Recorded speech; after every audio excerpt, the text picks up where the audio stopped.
Welcome back. Ecuador's President Lenin Moreno has announced a sweeping package of economic measures to cut the public deficit.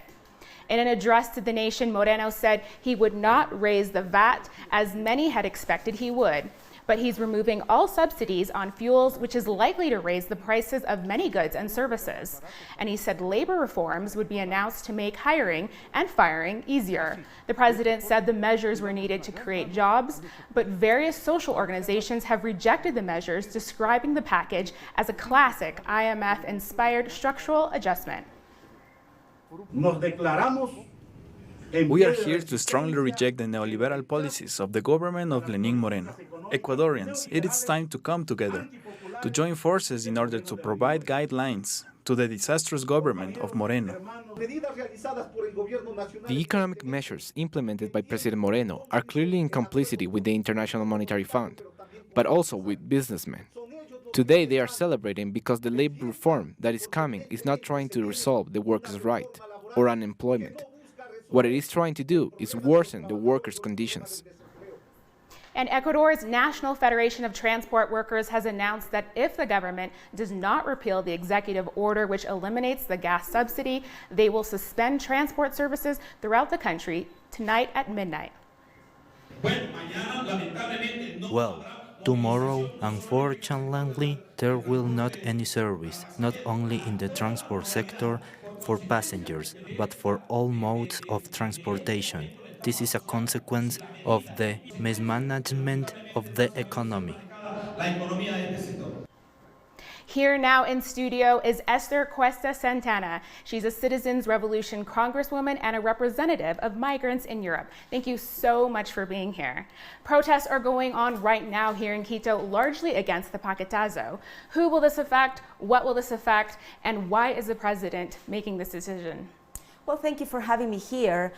First of all, these economic measures will really affect the middle class, the popular classes, the working class, the small businesses, basically because by increasing the price of oil, of diesel, necessarily everything will increase. That means the food will increase, the prices will increase of the food, of transportation, of passengers, of our cargo, and obviously the workers will have less money to consume. The salaries will decrease. The president announced also that the salaries will be decreased by 20%, which is a lot for workers and particularly for workers in the public service.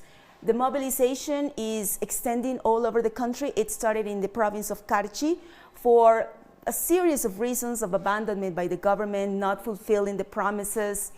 And now it's really increasing to Quito, to Bolivar, to Sucumbíos. And what we see is this spontaneous resistance of citizens. We will not accept all these political measures that will impoverish people, impoverish, again, the middle classes, the working classes, and the most vulnerable people in our country.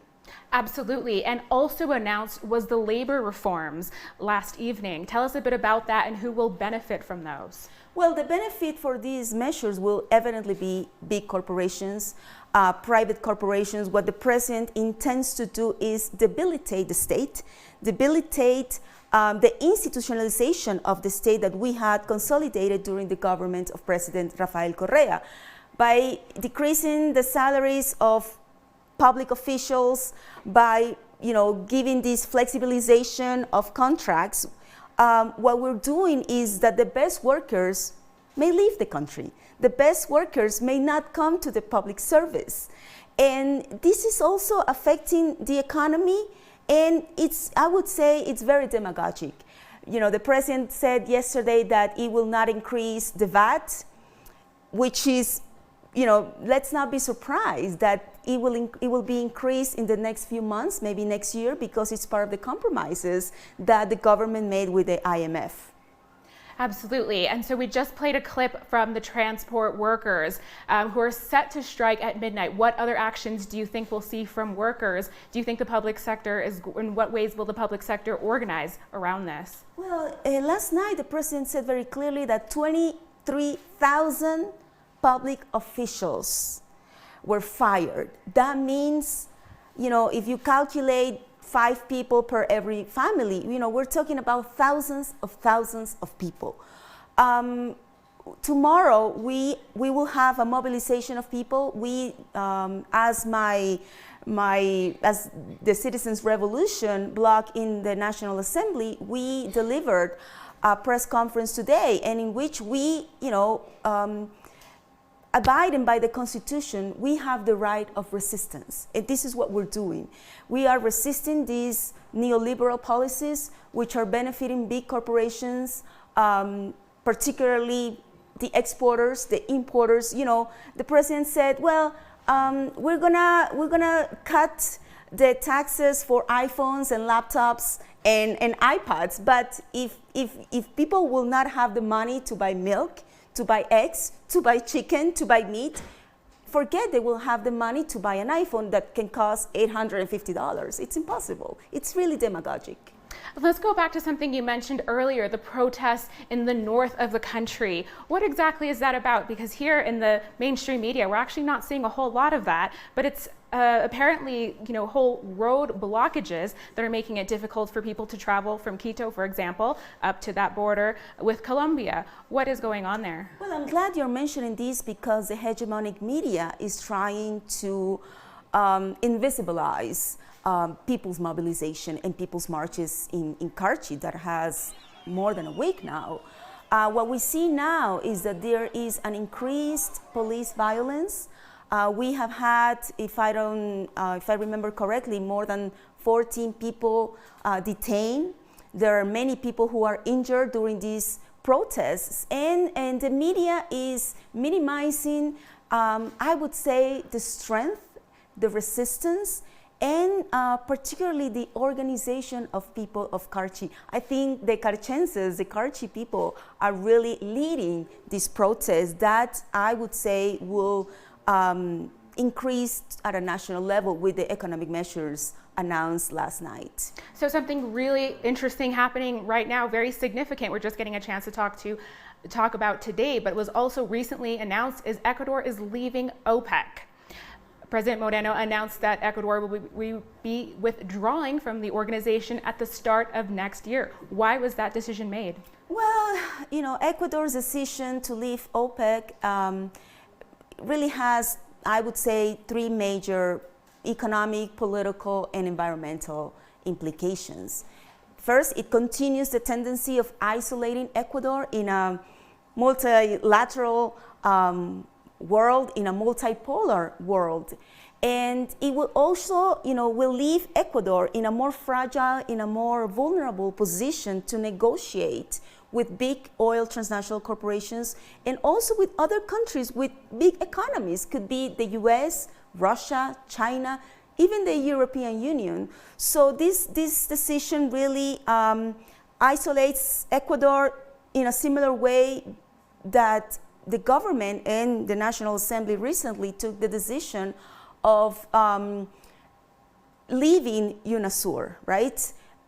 Which means renouncing the possibility of having Quito, the capital of Ecuador, as the capital of South America, as the capital of the South American integration. The economic implication, I would say, it has to do with the bilateral investment treaties that Ecuador will be probably signing in the next few months, which means that it is no coincidence that after a year, through the President Moreno signed a presidential decree 499, I think, in July 2018. And in this decree 449, what happened? It reverted the profits that could get the oil corporations. During the government of President Rafael Correa, we inverted that. What I'm saying is that oil corporations would get big profits. The state, that means all Ecuadorians, will get 80% of the royalties of this oil production. And 20% would get the oil corporations. We renegotiated these contracts. And the big corporations still made a lot of money because most of them stayed.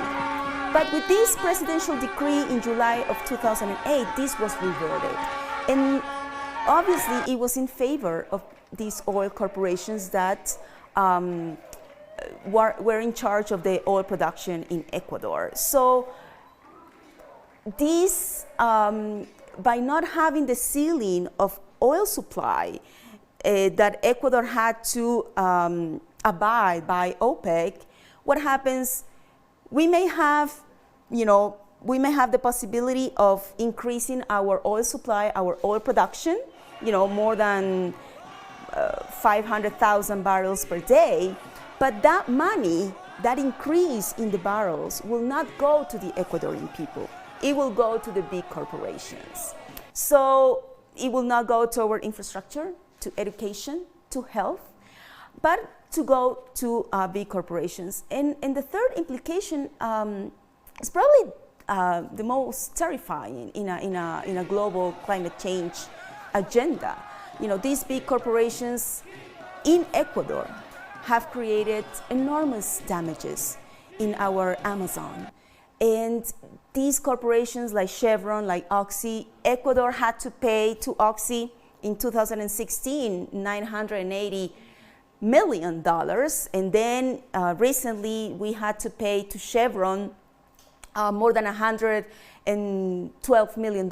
So what I'm saying is, it's a kind of servilism that the government of Ecuador is taking toward transnational corporations, mostly from the United States. And of course, the environmental damages that have caused to the Amazon in a lawsuit that was presented by indigenous community that were affected by this contamination, there was not be any repair.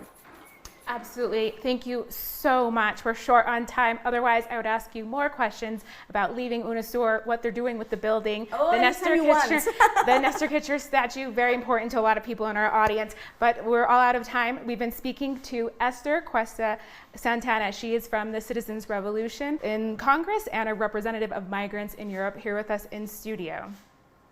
Quick break and then some news from Somalia.